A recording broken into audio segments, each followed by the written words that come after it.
Standby signal number 1 will be issued as early as tomorrow evening. The Center for Health Protection says Hong Kong's latest active COVID-19 cycle has ended.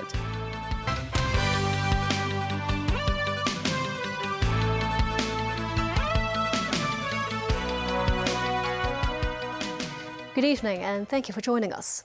The very hot weather warning is now in force. The tropical cyclone to the east of the Philippines will enter within 800 kilometers of Hong Kong between tomorrow night and the early hours of Saturday, when the observatory will issue the standby signal number 1.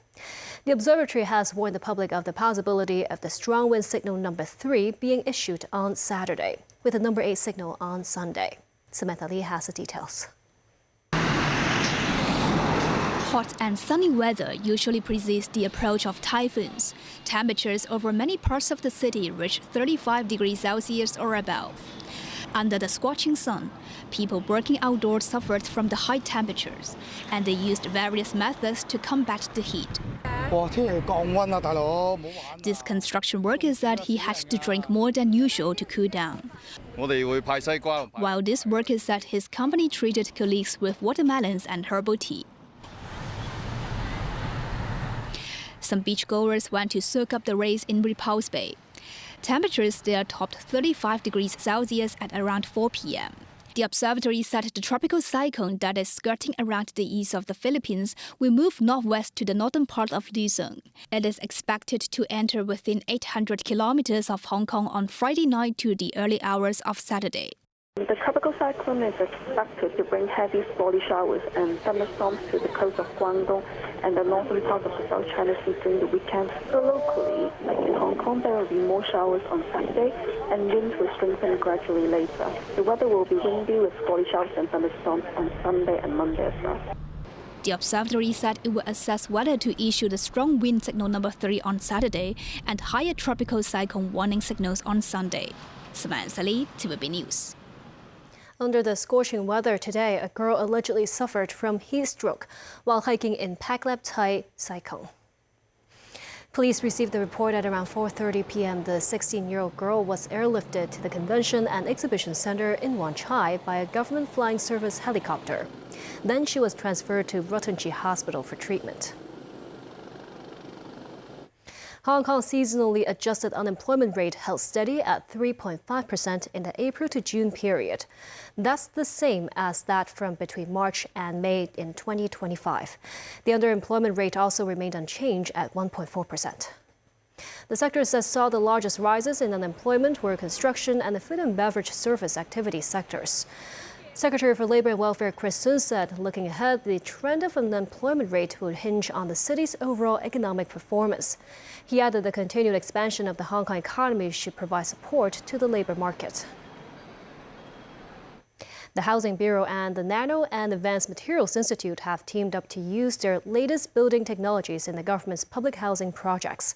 Their building methods are said to be able to cut construction time by half.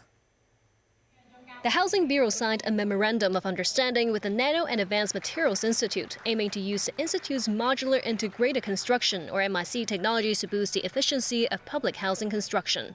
Witnessing the ceremony were Secretary for Housing Winnie Ho and Secretary for Innovation, Technology and Industry Sun Dong. The technologies will be used alongside the Housing Authority's Public Housing Practical Verification platform to accelerate the validation and application of the Institute's new building materials. The first batch of research technologies includes their MI SmartLink. The installation-friendly coupling designs are said to be able to cut construction time by half.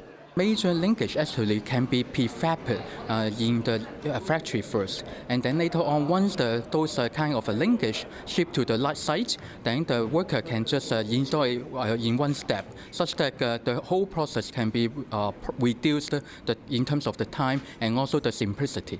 The method will be used in the government's second-generation MIC housing projects. They're also developing this high-strength, lightweight concrete, which is 20 to 30% lighter than traditional ones. That makes it easier to transport and assemble while cutting construction costs. Also under development are composite ceiling rolls and soundproof construction materials. It will be sport for all day on August 3rd. The Leisure and Cultural Services Department will distribute activity vouchers for activities that day, starting from next Monday. On August 3rd, free sports and recreational activities will be offered at designated LCSD venues. At the Kowloon Park Sports Center, there will be cheerleading and breakdancing performances, as well as experience sessions of rugby, golf, mini car racing, and triathlon. Multiple sports and recreational facilities will also be open for free use that day. Citizens can make a booking by submitting ballot applications through the Smart Play app from now until next Wednesday. The Center for Health Protection says Hong Kong's latest active COVID-19 cycle has come to an end. CHP said as of last Saturday, all indicators of COVID-19 activity had dropped to the lower level seen before April. The viral load in sewage surveillance samples dipped from 770,000 copies per liter in mid-May to 140,000 per liter in the past week. The proportion of respiratory samples testing COVID positive also declined from a peak of 13.8% to 2.53%. Authorities said COVID has become a common respiratory virus infection. Most infected patients experience relatively mild symptoms. With that, the government will stop providing free oral COVID medication to private doctors starting July 29th. Foreign Minister Wang Yi told his Iranian counterpart that China values Iran's commitment to refrain from developing nuclear weapons and respects its right to peacefully use nuclear energy. Both parties have vowed to strengthen cooperation and firmly support each other, according to an official statement. This as preparations of the Shanghai Cooperation Organization summit got underway in the northern city of Tianjin. Danny Zhou tells us more. Iran's top diplomat, Saeed Abbas Araghchi, is in China to attend the SCO Council of Foreign Ministers meeting. During a bilateral meeting on Wednesday, Chinese Foreign Minister Wang Yi expressed Beijing's support for Tehran in safeguarding its national sovereignty and dignity, resisting power politics and bullying. Wang told Araghchi that China is willing to continue to play a constructive role in promoting the settlement of the Iranian nuclear issue and maintaining stability in the Middle East. He also said China will work with Iran to promote the long-term growth of their relations. Araghchi said that Iran will not develop nuclear weapons, but will not give up its right to the peaceful use of nuclear energy. In order to seek a political solution, Araghchi said Iran is willing to engage in negotiations and consultations with all parties as soon as possible on the premise of equality and respect. Danny Zhou, TVB News. Canada will impose an additional tariff of 25% on steel product imports from China. The policy, which also targets other countries, is championed by Canadian Prime Minister Mark Carney to restrict tariff-free import of foreign steel to help domestic manufacturers.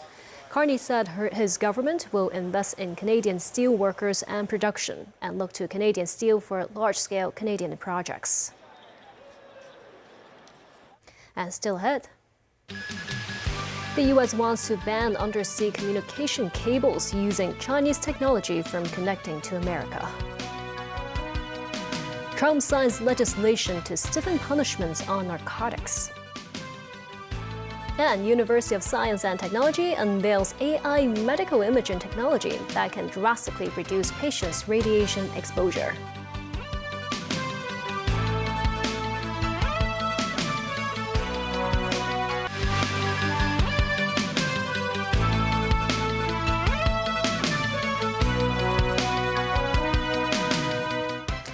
Welcome back. The U.S. Federal Communications Commission is planning to adopt rules to bar companies from connecting undersea communication cables to the U.S. that include Chinese technology or equipment. The Commission's chairman, Brendan Carr, said the U.S. is taking action to guard its submarine cables against foreign adversary ownership and access, as well as cyber and physical threats. The U.S. has for years expressed concerns about China's role in handling network traffic. It is understood that U.S. regulators have been instrumental in the cancellation of 4 cables whose backers had wanted to link the U.S. with Hong Kong. U.S. President Donald Trump claimed he thinks China may start giving death penalty to people for involvement in fentanyl manufacturing and distribution. Trump made the remarks as he signed a legislation on Wednesday to stiffen punishment on narcotics. Danny Zhou reports. In front of a large crowd at the White House, the Halt All Lethal Trafficking or Halt Fentanyl Act was signed into law by Donald Trump. The legislation, having passed both the House and Senate with bipartisan support, aims to increase prison terms for drug importing, distributing and manufacturing offences. It places all fentanyl-related copycat drugs under the same controls of the government's most highly restrictive category of banned substances, such as heroin. With this bill, we are officially and permanently classifying all fentanyl-related substances as Schedule 1 narcotics. Anyone caught trafficking these illicit poisons will be punished with a mandatory 10-year minimum sentence in prison. We'll be getting the drug dealers, pushers, and peddlers off our street, and we will not rest until we have ended the drug overdose epidemic. The Act also streamlines the registration process for scientific study of these substances and does not affect fentanyl when used for medical purposes. Other speakers at the bill's signing included the parents of teens who died of fentanyl overdoses. In the last 4 years, fentanyl became the #1 killer of Americans ages 15 to 48. And children under 14 are the fastest growing demographic. President Trump, for 4 years, we felt ignored. But you've changed that, and we appreciate that so much. The Trump administration has argued the act will be a blow to drug cartels, limiting the incentive to create new synthetic fentanyl-like narcotics to evade regulations. Washington maintained 20% tariffs on Chinese goods over fentanyl, despite a preliminary trade deal reached by both sides in Geneva in May. Trump said China is making big steps on crackdown of the illicit drug, and offered fresh optimism about the prospects of a deal with Beijing on the issue. But Beijing's message has been clear. A spokesman for the Foreign Ministry reiterated today that the fentanyl crisis is the US's problem, not China's. He said US tariffs over fentanyl severely impacted their dialogue and cooperation in drug control. He has urged Washington to face up to the objective facts and engage in dialogue with Beijing in an equal, respectful, and mutually beneficial manner. Danny Zhou, TVB News. According to a report from the Wall Street Journal, a cockpit recording of dialogue between the two pilots of the Air India flight that crashed last month indicates the captain cut the flow of fuel to the plane's engines. Investigators did not identify which remarks were made by Captain Sumit Sabharwal or which were by First Officer Clive Kunder. The WSJ reported First Officer Kunder, who was flying the plane, asked the captain why he moved the fuel switches to the cut-off position seconds after lifting off the runway. The journal did not say if there was any evidence Sabharwal did move the switches beyond the verbal exchange it cited.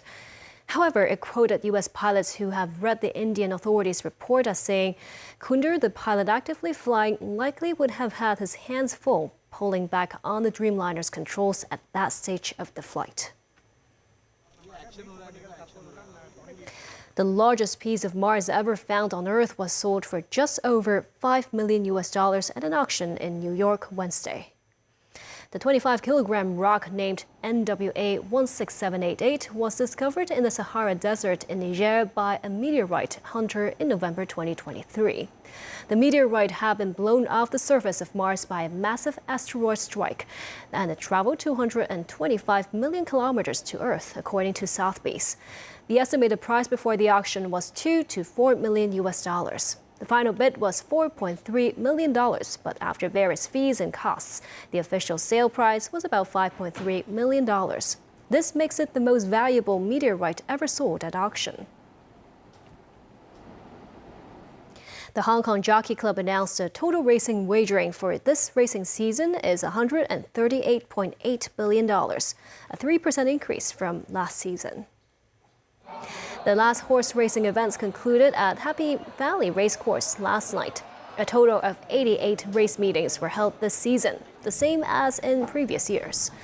Altogether, 1.71 million spectators watched the races, marking a 13% increase compared with the previous season. The betting duty is $12.8 billion, 0.8% lower than last season. The Hong Kong Jockey Club attributed the increase in total betting to more jackpot offerings, improved field sizes, as well as increased mainland and international sports tourism. Researchers at the Hong Kong University of Science and Technology have unveiled AI medical imaging technology that can reduce patients' radiation exposure by up to 99%. This AI-powered algorithm can reconstruct precise 3D bones and organs by taking much fewer X-ray images than previously. This can improve the patient's safety and cut costs. Potential applications include surgical planning, real-time imaging, and personalized implants. Jenny Jiang has more. Traditional CT scans are widely used in medical imaging practices to diagnose complex conditions such as deformities, fractures, and tumors. However, CT scans expose patients to high level of radiation, which is especially harmful to those requiring frequent monitoring. A research team from the Hong Kong University of Science and Technology has developed an AI medical imaging technology that cuts radiation exposure for patients by 95 to 99%. The technology can also generate high-quality 3D images of bones and anatomy in less than 1 minute, using as few as 2 to 4 X-ray images, compared to 400 to 500 for CT scans. With an accuracy rate of 97%, this innovation not only enhances patient safety, but also assists surgeons in planning before the surgery. Assistant Professor Li Xiaomeng said, CT scanning is not particularly efficient at rapid imaging. With the help of AI, the limitation of X-rays can be addressed. A public hospital will use the technology on a trial basis in the coming month. If proven effective, it may be adopted in the public medical system by next year at the earliest. This groundbreaking AI medical imaging technology offers significant benefits for both patients and surgeons. This innovation not only enhances diagnostic precision, but also paves the way for safer and more efficient medical imaging practices. Jenny Jiang, TVB News. A worker was injured at a construction site at the Peak. The male worker was taken to Princess Margaret Hospital after the incident, which unfolded at around 3 p.m. Reportedly, foundation works were underway when some construction materials fell onto the ground while a crane was lifting them. The materials hit some metal poles on the ground, and the metal poles struck a man working nearby. The worker sustained an injury to his left leg and was conscious while being taken to hospital. The police have classified the case as an industrial accident and are investigating the cause of the incident. Records show that a fatal industrial accident occurred at the site in 2023, resulting in the death of a worker.